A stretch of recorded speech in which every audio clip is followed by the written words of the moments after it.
I donated my kidney to my son. That's what any loving parent would do for their child, isn't it? But I never imagined the secret behind it was a scheme carefully constructed over months of deception. 3 days after the surgery, he showed up with a stock of legal papers, evicting me from the home I had built and paid for. The emotional pain cut deeper than any surgical wound ever could. Suddenly, a doctor burst into the room with fury written across her face and said something that made my son's face go ghost white. What she revealed next would destroy everything I thought I knew about my family and save me from a betrayal I never saw coming. Before I tell you what the doctor said, drop a comment below. Would you ever donate an organ to your child? I need to know I'm not the only fool who trusted blindly. I woke up to the rhythmic sound of machines beeping. For a moment, I was disoriented and didn't know where I was. The ceiling above me was white and stained with age. Fluorescent lights buzzed with an annoying hum. Everything smelled sharp and chemical, like bleach mixed with old metal. It burned my throat when I tried to breathe. Then the pain hit me.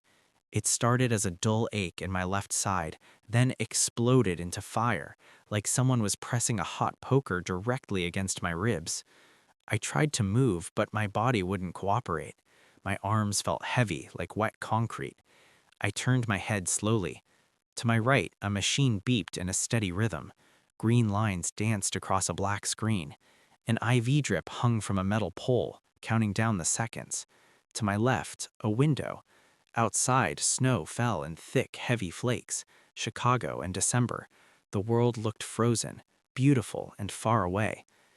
I was in the ICU at Chicago Memorial Hospital. It came back to me in jagged pieces. The surgery, the consent forms, the anesthesiologist counting backwards, and Ethan, my son, holding my hand as they wheeled me in. I remembered his face, pale eyes red from crying, his hand squeezing mine tightly. "Dad," he had whispered, "you're saving my life." I swallowed hard. My mouth tasted like copper. A thin blanket covered me, but I was shivering. I looked down. Beneath the hospital gown, I could see the edge of a fresh bandage, white gauze wrapped tightly around my torso. Underneath, a 9-inch scar ran across my left side, the place where they had taken my kidney. My kidney for Ethan, because my son was dying. Kidney failure, stage 4. He needed a transplant immediately, and I was a match, a perfect match. What kind of father would I be if I said no?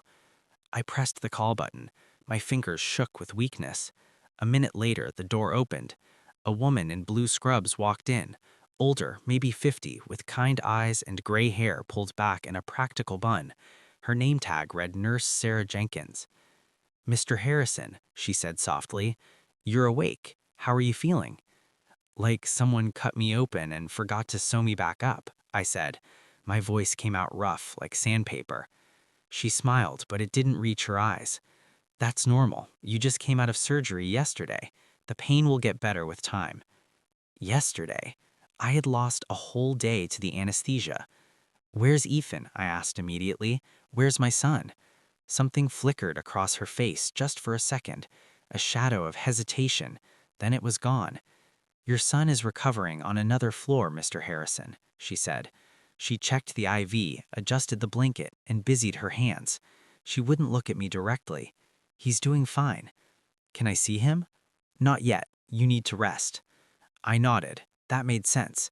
We had both just had major surgery. Of course they would keep us separate for now to prevent infection. Ethan was okay. That was all that mattered. I thought about the last 5 years, how empty the house had felt after Eleanor passed away, how quiet the halls were. I had called Ethan so many times, leaving voicemails that went unanswered, but he was always busy, always somewhere else, chasing the life I wasn't part of, until 2 weeks ago when he showed up to my door, pale and shaking, telling me he was sick, that he was dying, and that he needed me. And I had said yes without a second of hesitation, because that's what fathers do. I looked down at the bandage, at the place where part of me was missing. It hurt, but it was worth it. My son would live. That was the only thing that mattered. But when I looked up, Nurse Sarah was still by the door watching me, and the look on her face wasn't relief. It was something else. Pity? Sorrow? She opened her mouth like she wanted to say something, then closed it, shook her head, and walked out. I stared at the closed door. Something felt wrong in the pit of my stomach, the way she looked at me, like she knew a secret I didn't, like she pitied me. But why? Outside, the snow kept falling, burying the city. The machines kept beeping, and somewhere in this hospital, my son was recovering. At least, that's what I told myself to keep the panic at bay. 2 days passed like slow torture. The first day blurred into the second. Doctors came and went. Nurses checked my vitals. Everyone smiled and repeated the same rehearsed line. "Your son is doing fine, Mr. Harrison. He's resting." I asked everyone who entered the room, the young doctor with tired eyes, the nurse who brought water, even the orderly who emptied the trash. Where was Ethan? When could I see him? The answer never changed. He's fine. He's resting. Soon, they said, but soon never came. The pain in my side became a familiar companion, a dull throb that sharpened into a knife whenever I moved. By the second morning, they had me sitting up, then standing. A physical therapist with a clipboard told me to take 3 steps. I did. Each one felt like walking on broken glass. I didn't care about the pain. I only wanted to see my son. The ICU was unnaturally quiet at night. Too quiet.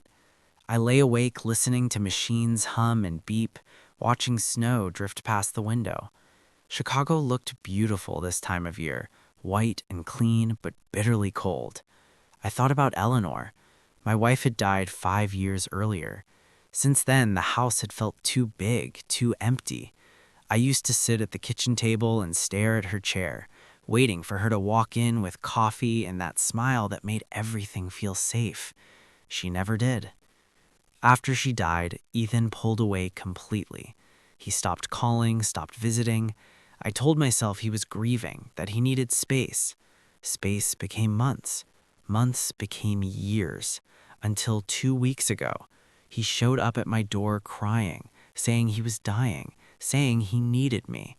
And for the first time in 5 years, I felt needed again. I felt like a father again. On the second afternoon, they moved me out of the ICU to a regular room on the 4th floor. It was smaller, quieter, with a single bed by the window. The view was unchanged. Gray sky, a city wrapped in winter's grip. Nurse Sarah came in around 3 p.m. She helped me into a chair by the window. Her hands were gentle, but her face carried the same troubled look, like she knew something she didn't want to say. "Nurse Sarah," I asked, "when can I see Ethan?" She hesitated, eyes dropping to her hands. "Your son will visit you tomorrow, Mr. Harrison." Tomorrow. Relief loosened the knot in my chest.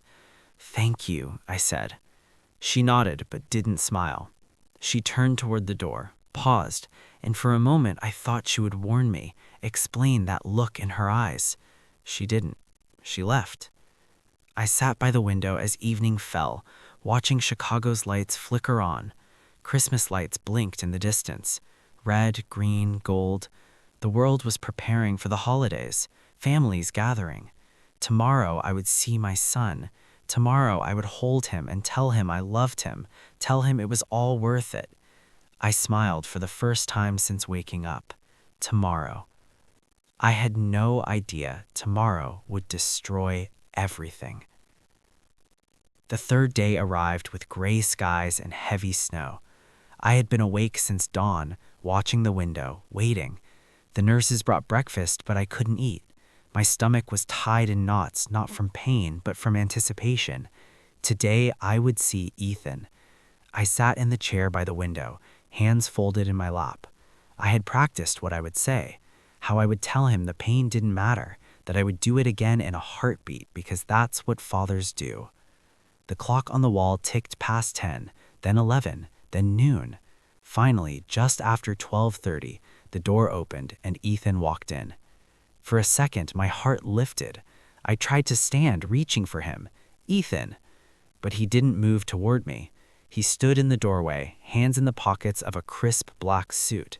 His hair was styled perfectly, his shoes were polished to a mirror shine.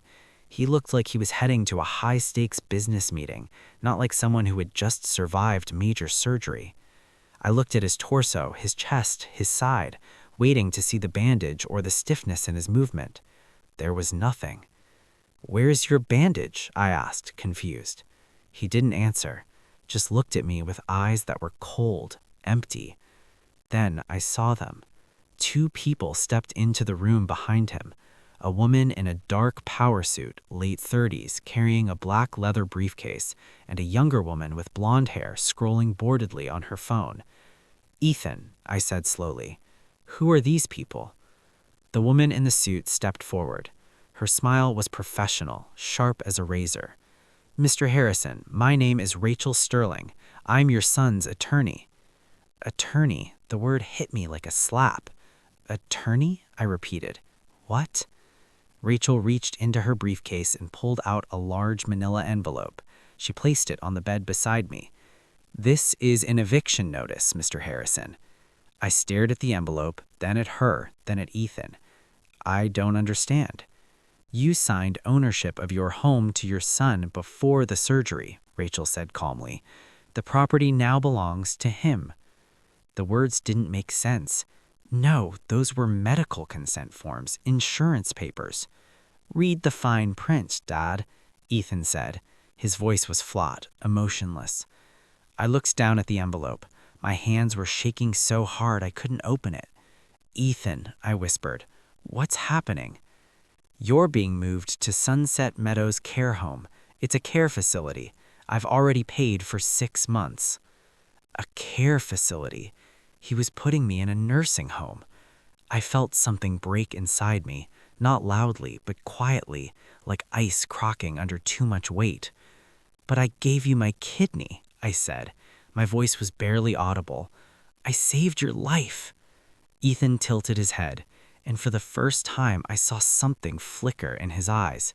Amusement. "What about your surgery?" I asked. "What about your kidney?" He smiled. It wasn't warm, it wasn't kind. "There was no surgery for me, Dad." The room tilted. The walls closed in. I couldn't breathe. "What?" "I was never sick." The blonde woman behind him, Brittany, finally looked up from her phone. She popped her gum and smirked. I stared at Ethan, at the son I had raised, the boy I had taught to ride a bike, the man I had just given part of my body to save, and all I saw was a stranger. "Why?" I whispered. He shrugged, adjusting his silk tie. "Because I could." My chest felt hollow, like someone had reached in and scooped out everything that mattered. My kidney, my home, my son, all gone. Rachel cleared her throat. "Mr. Harrison, I suggest you review the documents." She handed me a business card. I didn't take it. It fell to the floor. Ethan turned to leave. Brittany followed, still typing on her phone. Rachel snapped her briefcase shut, and just like that, they were walking out. I opened my mouth to say something, to scream, to beg, but no sound came out. Before the door could close, it slammed open again. A woman stormed in. She was wearing a white coat over blue scrubs. Her dark hair was pulled back in a tight bun, and her face was full of fury. She wasn't looking at me. She was looking straight at Ethan. "Stop right there," she said. Her voice cut through the room like a blade. Ethan froze, and for the first time since he walked in, I saw fear flash across his face. The woman who entered looked furious enough to stop a heart. She stood in the doorway, white coat billowing. Her dark eyes locked onto Ethan with intensity that made grown men confess. "I'm Dr. Elena Ross," she said, "head of transplant surgery at this hospital." Ethan straightened his shoulders, smoothed his suit jacket. "Doctor, this is a private family matter." "Organ trafficking is never private, Mr. Harrison." The words hung in the air like toxic smoke. I didn't understand. I looked at Dr. Ross, then at Ethan. "What are you talking about?" I asked. Dr. Ross's expression softened when she turned to me, but only slightly. "Your son was never sick, Mr. Harrison." The words didn't register at first. They bounced off my brain like stones off of water. What? He faked his medical records? I shook my head. No, the tests. The doctor said he had kidney failure. Those doctors were paid off, Dr. Ross said, her voice trembling with suppressed rage. The records were fabricated. I looked at Ethan, waiting for him to deny it. He said nothing. But I saw the tests, I whispered. You saw forged documents. My hands gripped the armrests. My knuckles went white. Then where is my kidney? Dr. Ross didn't hesitate. It was transplanted into another patient, William Kensington, a man who was actually dying. The name meant nothing to me, but the way she said it made my stomach turn. Ethan finally spoke. This is ridiculous. Is it? Dr. Ross pulled a tablet from under her coat. There's no record of you ever being admitted here, Mr. Harrison. No blood work, no dialysis appointments. She turned the screen toward him. Nothing. Ethan's face went pale. Rachel stepped forward. Dr. Ross, I don't think your client committed fraud. Fraud? Dr. Ross interrupted. Against his own father, against this hospital, against federal law. I couldn't breathe. The room was shrinking. What? I whispered. Dr. Ross looked at me, and for the first time, I saw genuine pity in her eyes. Money, Mr. Harrison. Your son sold your kidney for $500,000. $500,000? The number was too big, too impossible. I looked at Ethan. Is that true? He didn't answer, just stared at the floor. Ethan, I said, my voice cracking, is it true? Still nothing. Dr. Ross crossed her arms. Mr. Kensington's family arranged a private transaction. They were told the donor was your son, a young man willing to help a stranger. They paid accordingly. But it wasn't him, I said. No, it was you. I felt the room tilt. My hands went numb. And he took the money, every cent. I looked at my son, the boy I had raised, the man I had trusted with my life. Why? I asked again. Ethan finally looked up. His eyes were cold, empty. Because I could. It wasn't an explanation, it was a dismissal. Those 3 words hit me harder than anything else. Harder than the eviction notice. Harder than learning there was no surgery. Harder than the $500,000. Because I could. That was all I was worth to him. An opportunity. A resource to be harvested. Dr. Ross's jaw tightened. Mr. Harrison, I suggest you stay where you are. I'm leaving, Ethan said. He moved toward the door. No, you're not. Ethan ignored her. He grabbed the door handle. Dr. Ross didn't move, didn't chase him. She just stood there with her arms crossed and smiled. It was a small smile, cold, confident. Go ahead, she said quietly. Try. Ethan pulled the door open and froze, because standing in the hallway were 2 men in uniform. Ethan took a step back. His face went white. Dr. Ross's voice was calm, almost gentle. I made a call before I walked into this room, Mr. Harrison. Did you really think I'd let you just walk away? Everything happened so fast. The 2 officers stepped into the room. The taller one, Officer Miller, had gray hair and calm eyes. The younger one, Officer Davis, was broader with a radio clips to his belt. Ethan backed away from the door. Let me go, he said. His voice was shaking now. This is a misunderstanding. Ethan Harrison, Officer Miller said. His tone was professional. You're under arrest. Officer Davis stepped forward. He pulled out a pair of restraints. Turn around, sir. Ethan looked at Rachel, at Brittany, at Dr. Ross, looking for help, for a way out. There was none. Turn around, Officer Davis repeated. Ethan did, slowly. His hands shook as they were pulled behind his back. I heard the click of metal, saw the restraints close around his wrists. He turned his head, looked at me. Dad, he said, His voice cracked. I can explain. I looked at him, at the son I had raised, at the man who had just sold my kidney for $500,000, and I turned away. I didn't say a word. I just looked out the window at the snow falling on Chicago, at the world moving on without me. Officer Miller took Ethan by the arm, led him toward the door. Brittany followed, looking annoyed rather than worried, still scrolling on her phone. Rachel snapped her briefcase shut and walked out behind them. And just like that, they were gone. The door closed, the room went silent.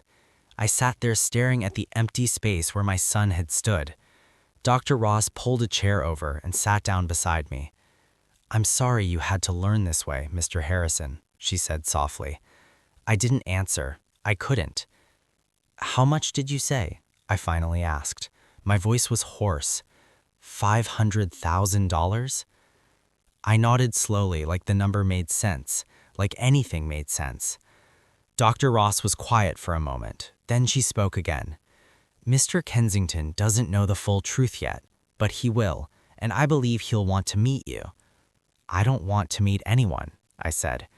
She reached into her coat and pulled out a card. She placed it on the table beside my bed. "When you're ready." She stood to leave. At the door, she paused. "Mr. Harrison," she said, "you saved a man's life today. Whether you meant to or not, that matters." Then she was gone, too. I sat alone in the empty room. The machines beeped, the snow fell, and somewhere in this city, my son was being taken away. I looked at the door, at the space where Ethan had stood, and I realized something. I had lost him long before today, long before the surgery, long before he showed up crying at my door 2 weeks ago. I just hadn't known it. 2 days later, a stranger walked into my room. He was wearing an expensive suit. His face was thin, pale, but his eyes were clear, alive. He stood at the foot of my bed and said 3 words that would change everything. "You saved me." I knew who he was before he even spoke. Everyone in Chicago knew William "Will" Kensington, tech billionaire, philanthropist, the man whose company employed half the city, and the man who now had my kidney. He looked thinner than the photographs in the newspapers. His face was pale, his movements careful, but his eyes were sharp and sincere. Behind him stood a younger man in a dark coat, Jameson, his assistant, quiet and watchful. "Mr. Harrison," said William, "may I sit?" I nodded. He lowered himself slowly into the chair beside my bed, moving like someone who understood pain intimately. For a moment, neither of us spoke. "I thought the donor was your son," William said finally. "A young man who wanted to help anonymously." I looked away. My son only wanted to help himself. William's expression didn't change, but something flickered in his eyes. Silence settled between us. Outside, the snow had stopped. The sky was pale and clear. "I've been sick for 2 years," William said quietly. "My grandchildren thought I was dying. My doctor said I had months, maybe less." He paused. "You saved my life, Mr. Harrison, whether you meant to or not." "I didn't mean to save anyone." "But you did." I didn't know what to say to that. William leaned forward slightly. "I know you don't have a home to go back to, but I do, and my grandchildren need a tutor, someone patient, someone who knows what it means to teach." I stiffened. "I don't want charity, Mr. Kensington." "This isn't charity," he said firmly. "This is gratitude, and maybe a second chance for both of us." I studied him. This man didn't owe me anything. I hadn't chosen to save him. I'd been lied to, manipulated, used. But here he sat, offering me something I hadn't even known I needed. A place, a purpose. Jameson stepped forward and placed a business card beside my bed. "When you're ready." William stood slowly, wincing slightly. "Think about it. You don't have to decide today." But I think we both knew I already had. I looked at this man, a stranger who owed me nothing and everything, and for the first time in 5 days, I felt something other than betrayal. I felt possibility. "I'll think about it," I said. William smiled. "That's all I ask." He left quietly, Jameson following behind. The room felt warmer somehow, brighter. I picked up the business card. It was simple, elegant, just a name, a number, and an address on the shore of Lake Michigan. I didn't know it then, but that decision would save me, not from poverty, but from loneliness.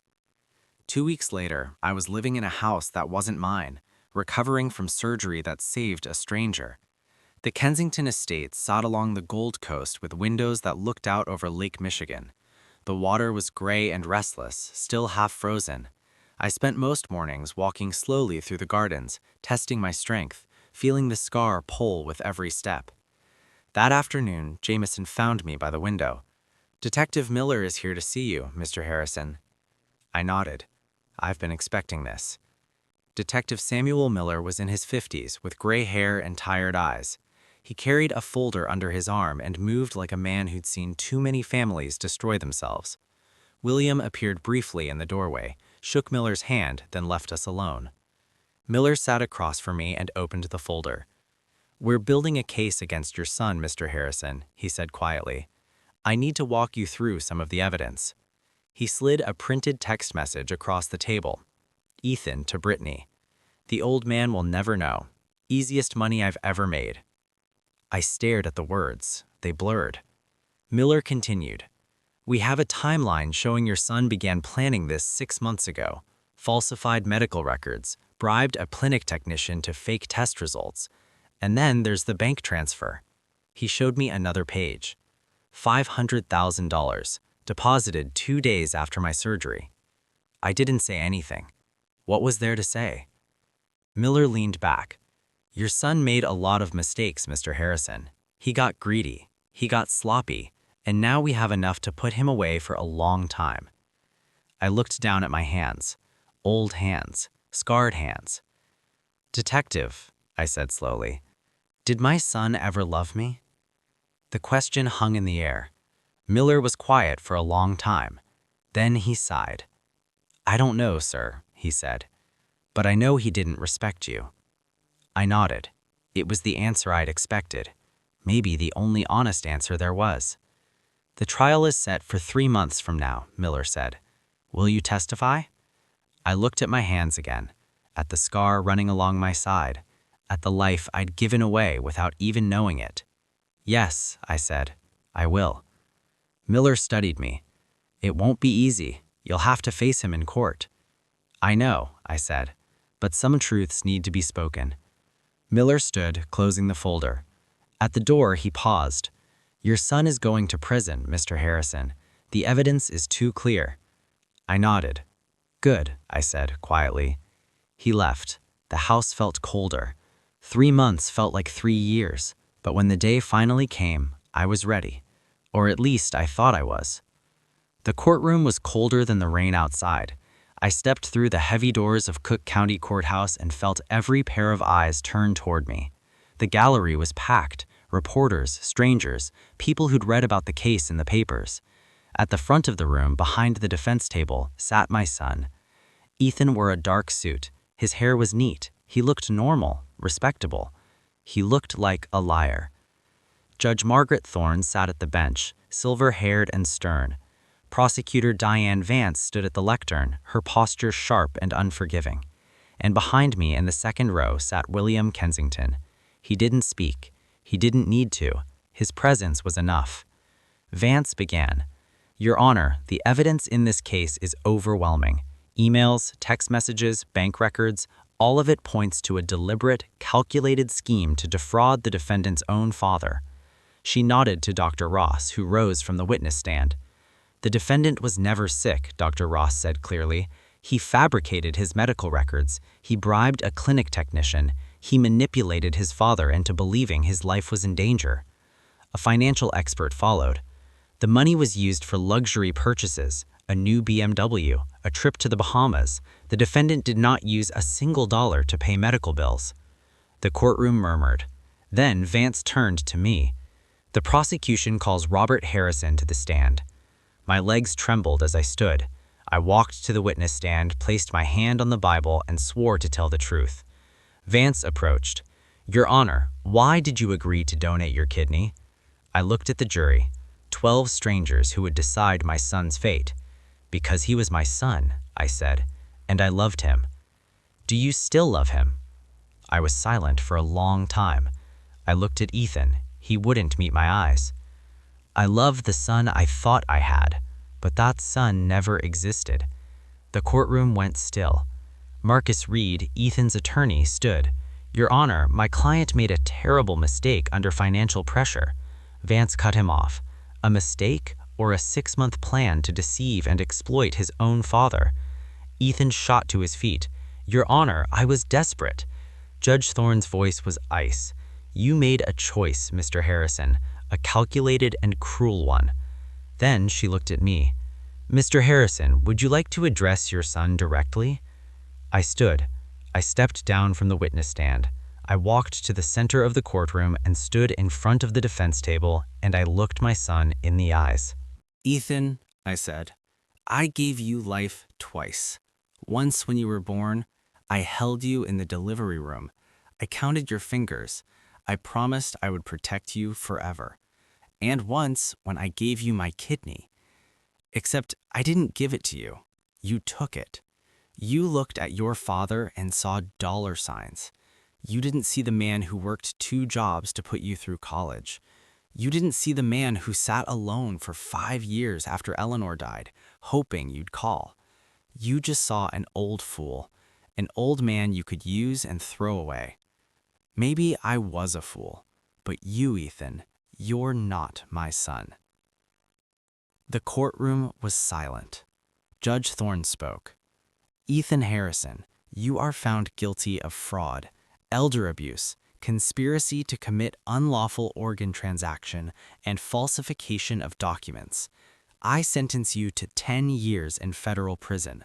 No parole. The bailiff moved forward. Ethan's hands were placed in restraints. He looked back at me one last time, but I had already turned away. William's hand rested on my shoulder, and I did not look back, because some people are not worth a second glance. When I walked out of that courthouse, I knew one chapter had ended, but I didn't know that the next chapter would be the one most worth living. 1 year later, spring came to Chicago.